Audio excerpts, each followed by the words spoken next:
Welcome back, DP Nation, to another episode of Double Portion. We have some very special guests in the studio this evening. You do not want to miss out. And if you're a mother, this episode is for you. 2 Kings chapter 2 and verse number 9 reads like this. And it came to pass when they were gone over, that Elijah said unto Elisha, Ask what I shall do for thee before I be taken away from thee. And Elisha said, I pray thee, let a double portion of thy spirit be upon me. Welcome to Double Portion Podcast. I owe my life to you in every way, for you have paid the price for me. Welcome back, Double Portion Nation, to an episode here at the Double Portion headquarters in Pueblo, Colorado. We are so thankful that you would join us this evening. Take time out of your busy schedule to be here with us. Bishop Paul Elder, Brother Mitchell Elder, and Brother Jeffrey Elder are not in studio this evening. Hopefully here in the next week or so they will be back in studio. We definitely miss them. But we do have some unbelievable special guests here in the studio with us, and that is First Lady, Sister Lori Elder, and as we know her, Grandma Westberg, and Aunt Dee in the studio this evening. It's a joy to be here tonight with you all. It wasn't really our intention to come, but here we are. And we're going to have a good time. I have my mom here, Sister Barbara Westberg, and I have her sister, my aunt, Deanie Little here, and we're going to discuss motherhood. And I'm going to turn it to my mother. She's going to give a little bio about herself, and then my Aunt Dee will talk about herself, just to give you some background of who they are and where they have been in their life. Well, my claim to fame, if there is such a thing, is that I'm Lori Elder's mother.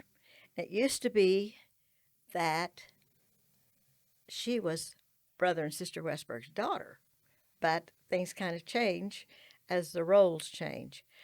So my husband and I pastored a church.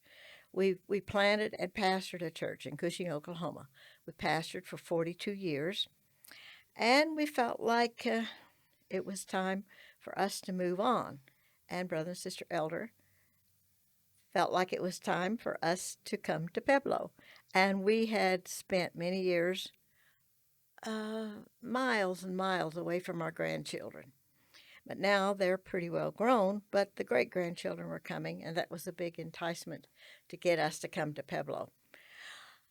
During the years that we pastored in a little town of about 8,000 people, I started writing for Word of Flame Publications, which is Pentecostal Publishing House, Sunday school curriculum, and I did that for some 35 years. In the meantime, I wrote some books, and I found out that I really enjoyed writing and that there were people out there that would read these books. One of my favorite books was called Heroes Just Like You.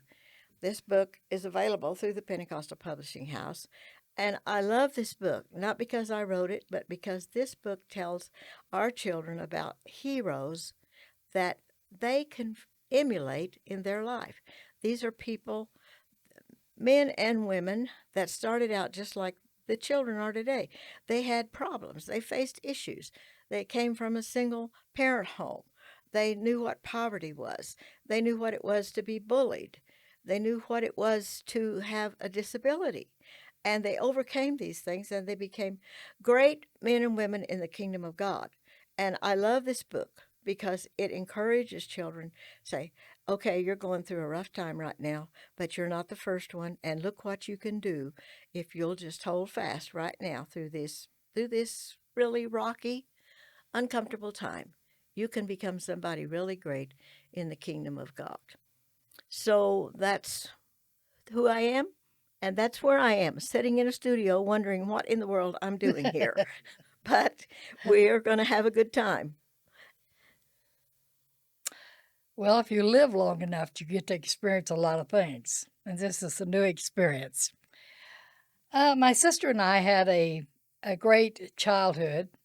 My first remembrance of ever being in a Pentecostal church was, excuse me, when I was about 4 or 5 years old, Mom and Dad had gone to church, and Barbara and I were sitting back with them, and I went to sleep.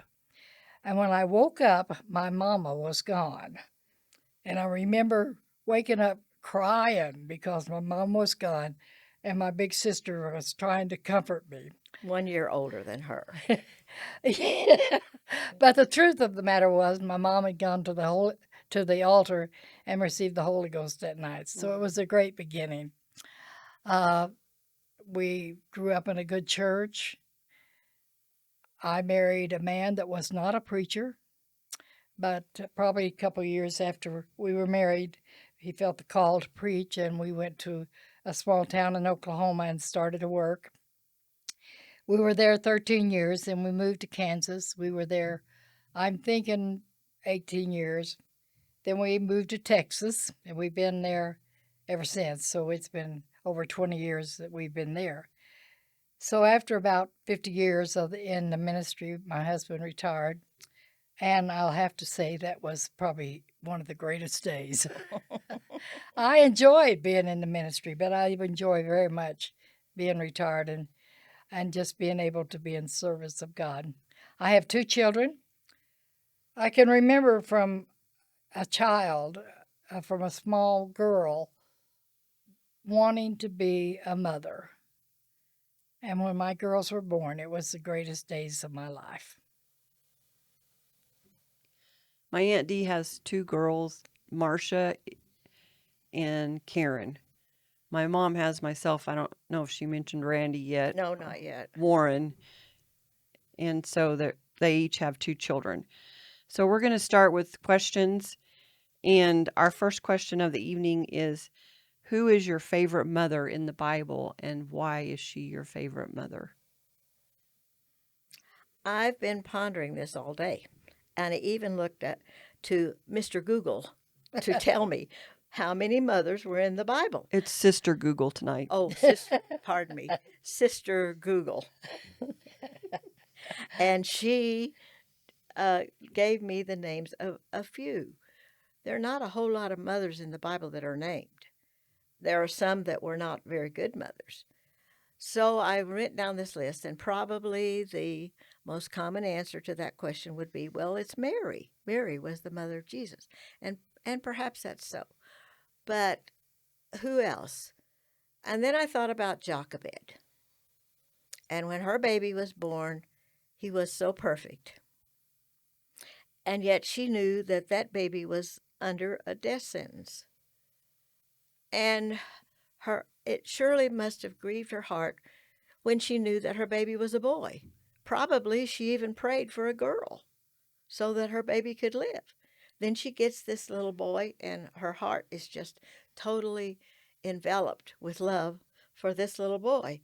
And the thought that somebody's going to throw this little boy into the river with the crocodiles, that just cannot happen.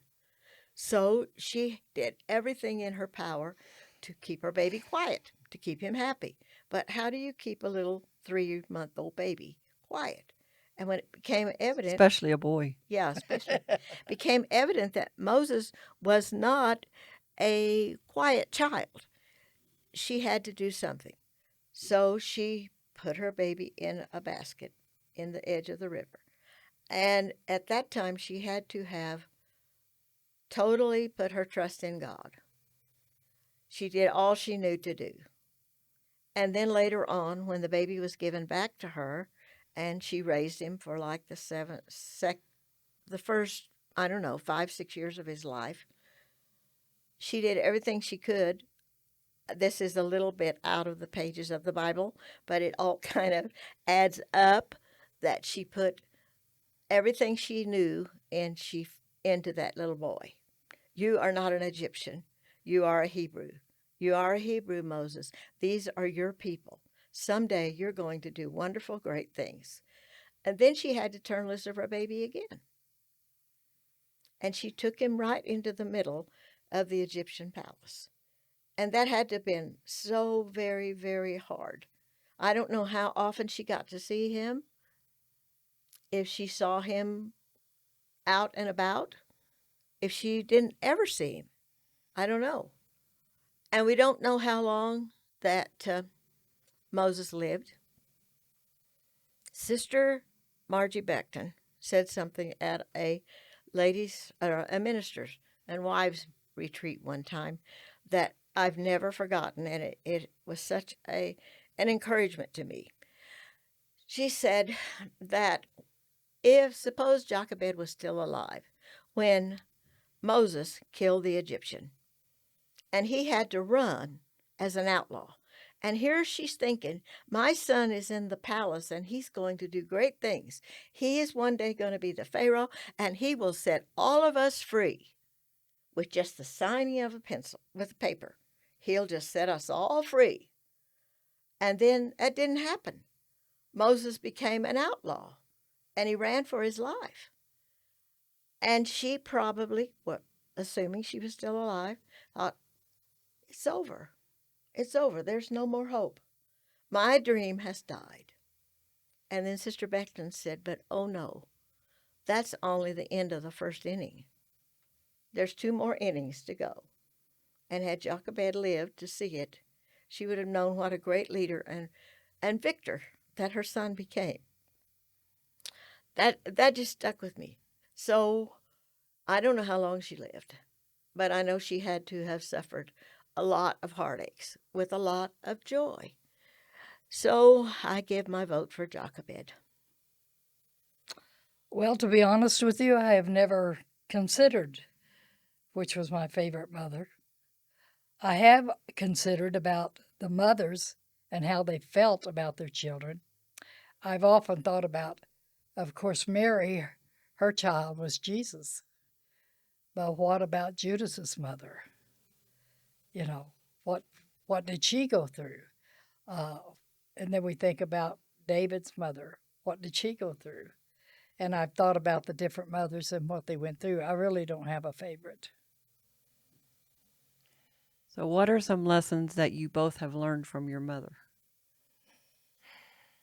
I'll talk just a little bit here because their mother, of course, was my grandmother. And I was the baby of the grandkids still. I still am, although she's gone. And so I think I was like her perfect grandchild. I could never do anything wrong. And the other 2 girl cousins lived closer to Mimi, and they were with her more often. So they tend to be more common, and sometimes she would get on to them. But it seemed like I was always the little angel that never did anything wrong because I wasn't around very often. But I could tell you something that little angel did when she was 8 years old that I didn't know till she was 40. A little late to get upset about it then. So I will not tell you. You want me to tell? go ahead. No. What I learned from my mother was everything I needed to know. When my mother died, at her funeral, I wrote a letter about her, and that's was my theme. What I needed to know, my mom taught me. She taught me how to love God. She taught me how to love my husband. She even taught me how to love my sister. Tried to teach me. And my mom, of course, we always see the best after they're gone. But my mom was a good woman, and she was a godly woman, and she just taught us how to live for God and how to live life, how to accept the good and the bad and keep going. My mother taught me to be part of my children's life. When I was in elementary school, little country school, every time I can remember that the school, we'd go on a field trip or we'd do anything special, my mother would be right there taking children. Yeah. She would take some of the class. I remember her taking us to Glencliff ice cream store, and my parents didn't have a lot of money, but she bought ice cream cone. I think they were probably a nickel apiece. She bought an ice cream cone for every child in the class. And it really did something to me as a child for my mother to be right there and to know she was with me and supporting me. Then when Deanie and I became teenagers, our parents, mother and dad, both opened our home to our friends. And our friends were always welcome in our home. We'd play games. My mother and dad would take us to rallies and fellowship meetings. They got a new car, and they honestly let our friends who were a little bit older than us and had driver's license drive that brand new car to rallies in other towns because they trusted us. You couldn't do that now because it's not a matter of trusting children, it's a matter of trusting this world and it's what's safe. But it was safe back then. And they were very involved in everything that we did. Not in a pushy way, not in a we don't trust you, we got to be here so we can make sure you're doing these right. No, but in a way that we love you and we love your friends and we want you to have a good time. We want you to be part of the church. We want you involved in everything that's going on, and we're going to make extreme sacrifices to see that happens. And they did. They didn't have a lot of money, but they made sure that we both had piano lessons. Deanie took voice lessons, and probably the lessons were 50 cents a piece. We had them once a week, and they sacrificed to make sure that we had a place in the church. When my mother got sick and was in the nursing home one day, I was visiting with her, and I asked her, I said, Mom, what was the happiest time of your life? And she said, she thought for a while, and then she said, when you girls were teenagers. And that's really something for a mother to say Yes, that. it is. Because teenage years are hard, but they made it easy for us. So I'll answer this question since my mother told me earlier that I had to answer a question tonight or she was going to ask me some questions. The question was coming. So something I learned from my mom was that people are more important than things. Mm-hmm. One way she taught me this is when anything would get broken or something would get spilt or something destroyed at home as an accident, it was never, I can't believe you broke that. Or I don't ever remember her raising her voice at me at that point in time in life. It was always, are you okay? And things were not important in that aspect. People were more important. And so it just became natural when my kids were little that if something got broken at home, it was not a big deal. You're more important. You're more valuable than that thing. And then later in life, when we were pastoring, she told me one time, she said, some people love people and use things, and some people use people and love things. So it's just a little treasure that I've hidden away. And that came from her grandmother, my mother, who taught me the same thing. She never punished us for breaking or spilling a glass of water or milk. Never. No. Never was a big deal made out of it. No. What is something you would redo if you could go back to where your children were living at home, whether they were teens or toddlers or babies? What is something that you would want to redo? I know for myself, I wish that I had played with them more when they were little. I was always very routine oriented and let's keep things in order and things straight, and we got to get to church at this time and we got to be at school on time and we got to, and so I didn't. Looking back now, I wish that I had played with them more.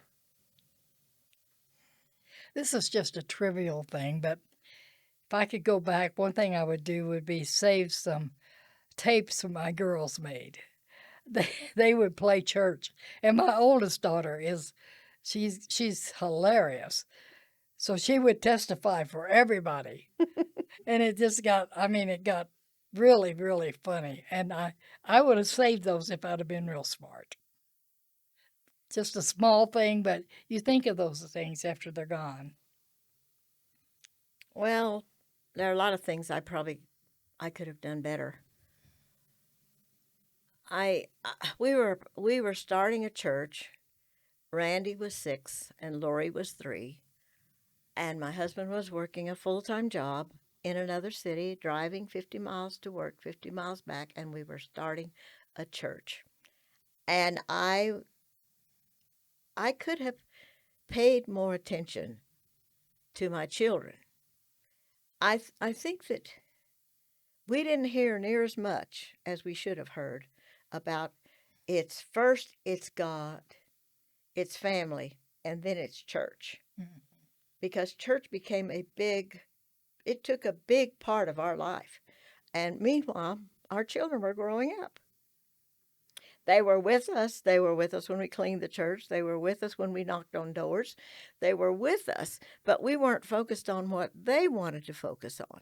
And I would have switched things. I think I had God, church, family, and that's wrong. That's not the way it should be. If I could do it over, it would be different. And because the church is God's church anyway, and there's only so much that a pastor's wife can do, but I was their mother, and nobody else could be their mother. Somebody else could come in and pastor that church, be the pastor's wife. I mean, not of my husband, but be another pastor's wife. Only one pastor's wife for him. Yes, only one. And now I am what I tell people I am. I'm an ex-pastor's wife. I am not a pastor's ex-wife. So, but it's really easy to look back over your shoulder and see what you did wrong and just to live your life with what ifs. But there comes a day when you have to say, okay, we loved our children with all our heart. We did the very best we could do. We were not rich. We were richer than we knew we were. But you get a little nearsighted when your focus is, we got to build this church. We got to build this church. And we didn't have to build that church. Jesus said, I will build my church. We didn't build a church. He did. So that's enough about my mistakes. You'll have me bawling. She's a little deeper than I am. I tend not to remember my mistakes. Why think about them? I can't redo them. I know I did very much enjoy my children. I love my girls. They belonged to me. They didn't belong to the school. They didn't belong to the church. They belonged to me. And several times I would go get my kids out of school and go take them shopping. I don't think I really was appreciated by the teacher, but you know what? I didn't really care. They're mine. I think that's one thing as a mother, it's hard to see when your kids are in school that that's just a small segment of their life. It's a small portion of their life. I know my mom used to tell me that. But when my kids were in school, I wanted them to be, make good grades and be at the top of the class and be perfect. And usually every parent-teacher conference, I would walk away from there feeling like I was the worst mom ever because there were several subjects that my kids weren't good at. They were good at music. They were good at singing. They were good at playing. And that didn't really fit in this picture of school. So Yeah. when it came to math and science, we struggled. And so when we would walk out of the parent-teacher fellowship or conference, the parent-teacher conference, I would feel like I have failed drastically. This is horrible. But in reality, no, because in reality, school is just a few years.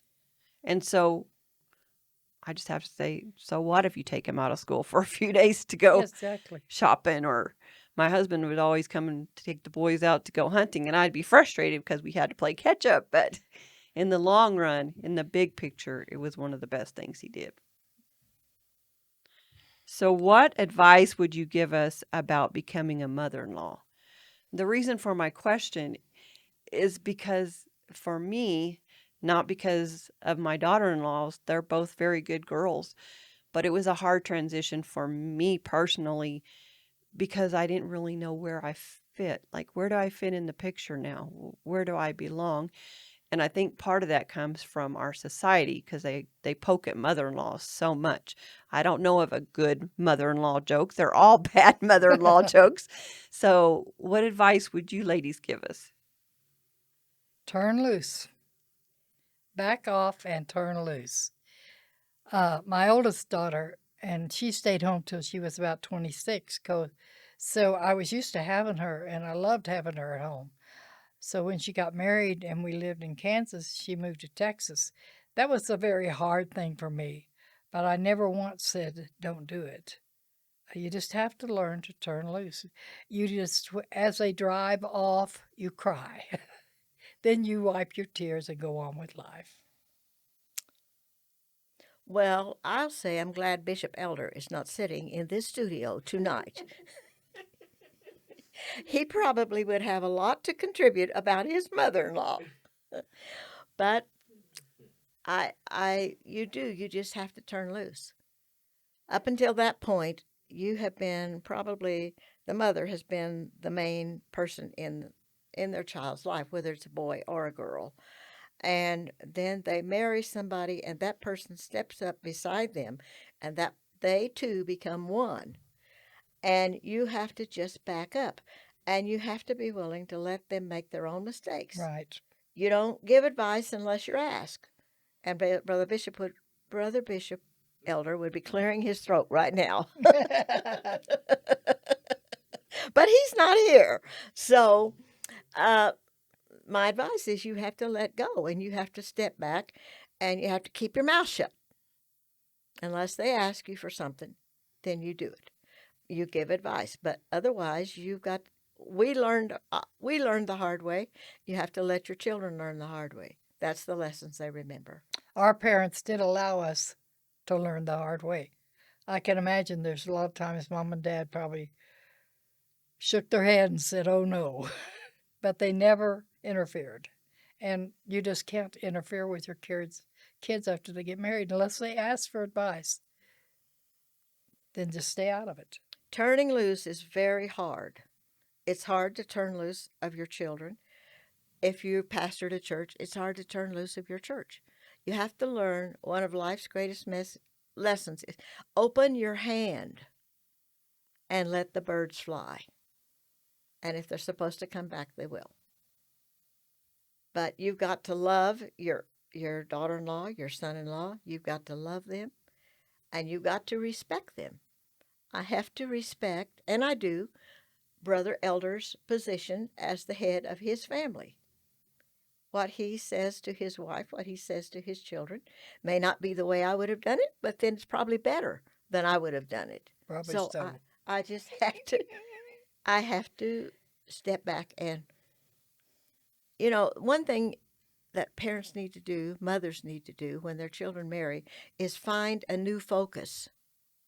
Get you a new purpose in life. Up until then, your whole world has revolved around your children. You've got to get you a new ministry. You've got to get you a new job. You have to get you a new service to do for people. Look at other people. Do something for them. Don't just sit there in your empty nest and cry all day. Grow up and let your kids do the same. Now we just say give it time. Yeah. Yeah. Give it time. In time, you'll have the same. If you work on it diligently, you'll have the same relationship with your in-law children that you do with your biological children. My son-in-law passed away about 1.5 years ago, and his brother was talking to my husband, and he told him that Bobby thought that Marcia's dad was the greatest person in the world, but that didn't come by us taking over. It was in time. That didn't happen the first week. That took time. Right. I will say that I have, and I've said this for a long, long time, I have the greatest mother-in-law in the world. She's kind, understanding. She's there if I need her. She doesn't try to push her way in, but she's always there to listen if I need an ear, and she's prayerful. She's a godly woman. We have a lot in common. We love to get together. We do a lot of things together, and we both love to go through a drive-through and eat in the car. So when COVID hit, I told her, I said, "Mom, we finally made it in life. Everybody's doing what we were doing now. We've been doing this for years, but now everybody's going through a drive-through and eating in their car." She just laughed. But there's a lot of things we like to do, and I think if you just give it time, you'll find the things you have in common. Yeah. And you'll build a relationship. It takes time to learn to love sometimes. So what is one of, maybe not the hardest, but what is something hard that you went through as being a mom in motherhood? Well, my hardest time was when my youngest daughter left home. Uh,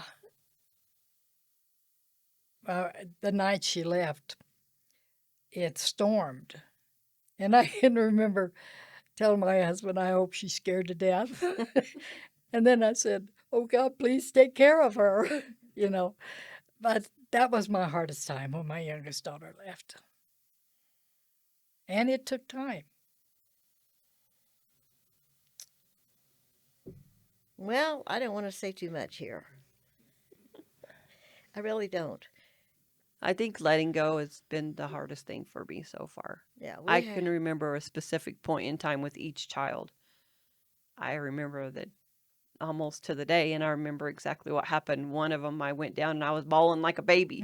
And I don't think they knew what to do because they'd never seen mom cry like that. Yeah. And it was all different, you know. With Jeffrey, it was more like when he went to college. That was the breaking point. He left. Mitchell was when he got married, the day he moved out. And Melody, she's still at home, but there's been times that she pulled away and she specifically wanted to do things, and she was old enough to do them. I just didn't want to lose that control, and it was difficult for me, and we had to sit down and have some talks. So I think letting go has been, and I know that there's mothers listening that you've been through much more traumatic and a lot harder circumstances than those, but God's faithful. Yes, he is. When our daughter married, the day they married, they left to go to Farmington, New Mexico, to assist in a church. And here we are in Cushing, Oklahoma, and she just got married, and we've gone through all of this, and she's leaving. And she wasn't old enough to get married. No, she was not. And he wasn't old enough to get married either. But they did. She was 18. And he was That's not old 19. enough. 19. So they left. I mean, and we didn't know when we were going to see them again. She'd gone on a youth trip. I think they called it IYC anyway, to England and to Wales. And when she came back, she had this big floppy clown that had one little tear coming down its eye, and she kept that on her bed. And the day after they married and they left, I went through the house and I looked in her bedroom, and that clown was gone. And I didn't think she had taken it with her. And I asked my husband, "Where is the clown?" He said, "That clown had to go."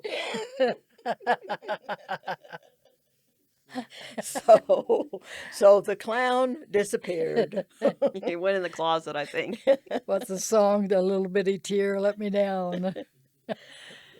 So we have one more question. It's a kind of a two-part question, but we'll end with this evening. And that is, what advice would you give a young mother? Love your children. Spend what time you can with them. Remember they're yours. Do the best you can. Ask God for help every day. I don't know. Motherhood just comes natural. You have a baby, that's your baby. Just love your child. Love your kids. And as they grow, remember, every child is different. My two girls are as different as daylight and dark, but I love them both equally. And just love them and grow up with them. Well, I am a bookworm. And so when I got pregnant, the doctor recommended a book that was very well known back then, Dr. Spock's How to Raise a Child. So Randy was the prime guinea pig for following Dr. Spock. But I read a number of books about being a mother. And one day it dawned on me, there's one book that tells you how to raise your children. And the other books, pitch them. There's one book, follow that book. Right. And you are the mother of that child. You carried that child in your womb for 9 months. You are bonded to that child in a way that nobody else will ever be bonded to that child. And you're going to get a lot of advice. It may come from books. It may come from grandmas like me. It may come from your peers. It comes at you from a stranger on the street. Oh, you mean you don't have that child wrapped up like you should be?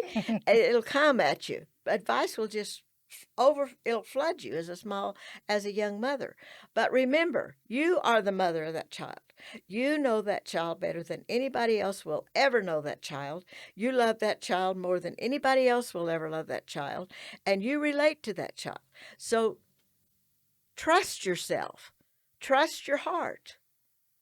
Read the book and trust your heart, and love your child, and raise your child, rear your child, train your child as you feel best, because you're the mother.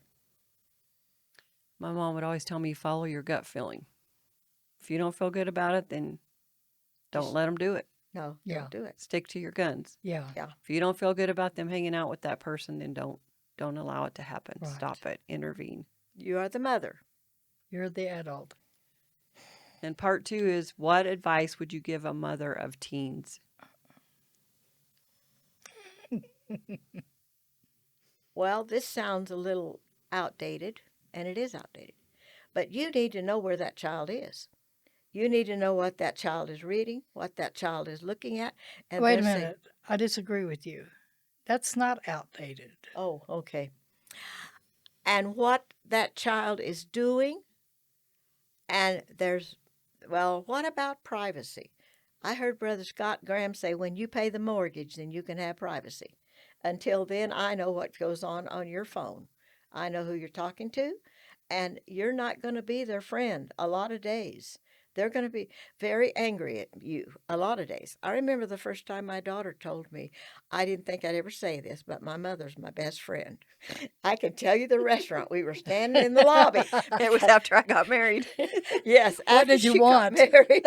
Then finally, but it took a long time. So don't expect accolades from your child every day. You're not going to get them. But stick to your guns. And you know what's right. You're the adult. And it'll all come around. One day you'll be your child's best friend. Maybe not forever, but for a day or two anyway. I had one child in particular. I'm sure at some point they all probably told me this, but I had one in particular that would often tell me, you don't trust me, Mom. And I would tell them, I do trust you, but I don't trust the devil. Yeah. And if you're living in this house, I'm going to go in your bedroom anytime I want to go in there, and I'm going to look through anything I want to look through. And I tell them sometimes, I'm going to be a part of your life, whether you want me to or not. You only have one mom, and that's me. So you can love me or you can be mad at me. It doesn't matter. But this is the way it's going to be. The enemy came to Jael's tent. And what was his name? Was it Sisera? Yeah. No, Yes. that Wasn't it? I don't know. Our Bible scholar Where's- sitting over there in the corner is not responding. Where's Sister Google? But the enemy came to Jael's tent and said, hide me, and you stand here at the door and you watch for whoever's coming. You stand guard for me. Well, Jael knew that the enemy was not out there. The enemy was inside her tent. And she nailed him. And sometimes things come into our home that we have to nail. I'm the mother. I am more when we're called to be keepers at home. That means we're guards at home. That doesn't mean you mop the floor or you wash the dishes. That means you guard what comes in and goes out of your home. That's your job, mother. So don't worry about their privacy. Sometimes you're gonna step on toes, but you've got to know what they're involved in.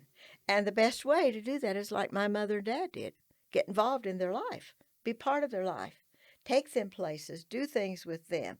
You're going to have to make sacrifices to do that. But know what they're doing. But do it. You can do it in a way that's not invasive if you have become a part of their life. Find a way to get them to talk to you. Find a place and a time where they're comfortable and they'll open up. I remember when the boys first got texting, I would text them questions because I knew they liked to text and that they would communicate with me that way. So we had some good conversations through texting because I knew that's how they would open up. There were times that I would ask them, what does your dad and I do to make you feel loved? So I could do those things so they would feel loved and they would feel comfortable and they would open up. And I think one of the main things with teenagers is to keep them talking. Don't let them close themselves off. Any final words of advice or thoughts about motherhood? You can do it, moms. You'll live through it. You'll make it. Not going to kill you. You will make it. I heard that a lot, especially when the kids were learning how to drive. She told me, you'll survive, they'll survive. One thing that I always appreciated about my mother that I tried to do with my girls was, of course, my sister is smart. Oh, yes. Amen. Sort of. And I could have cared less about school. I was happier climbing trees and out in the yard. And of course, she made the good grades. I made okay. I passed, I graduated. But Mom never compared us. We were two different people. And therefore, I've always been content with who I am. And I think she's pretty much content with who she is. And we're two different people. So don't compare your kids. They're not the same. They never will be. Let them be who they are. I feel like the comparison brings competition between It them. does. And jealousy. Yes. And it forms a inadequacy, inferiority complex maybe in one child if you put the other above. Just try to be fair with your kids. And to all the mothers, the one or two mothers that's still listening to this, We love you. and we've given you all this advice. The bottom line is, you're the mother. You make the decisions, and you go with your heart. Right. Thank you, Mom and Aunt Dee, for joining us this evening. And we'll make sure that the guys pay you double once they Oh, yeah. come back on board. Twice times 0 is 0. And this episode is coming to a close. What an awesome, awesome episode. I'm going to say this is probably one of the top ones podcast I've been in. I am not a mother, but I have definitely taken some gold nuggets of wisdom from this. Just years of experience in walking with God. Thank you so much to First Lady, Sister Lori Elder, Grandma Westberg, and Aunt Dee. Thank you for joining us in the studio this evening. It has been excellent, awesome, and I'm sure it'll be a blessing to many of the DP Nation out there. If you have any moms or mothers, this is definitely geared towards them. A lot of wisdom here, and I'm thankful for that this evening. And thank you all for joining us out there in the podcast sphere, however you're joining us, whether it be on the podcast realm or YouTube. Thank you. Remember to like, share, subscribe. Let's get this information out there to people that may need it. And it also helps us beat the algorithms. Again, thank you for joining us, and we will catch you on the next one.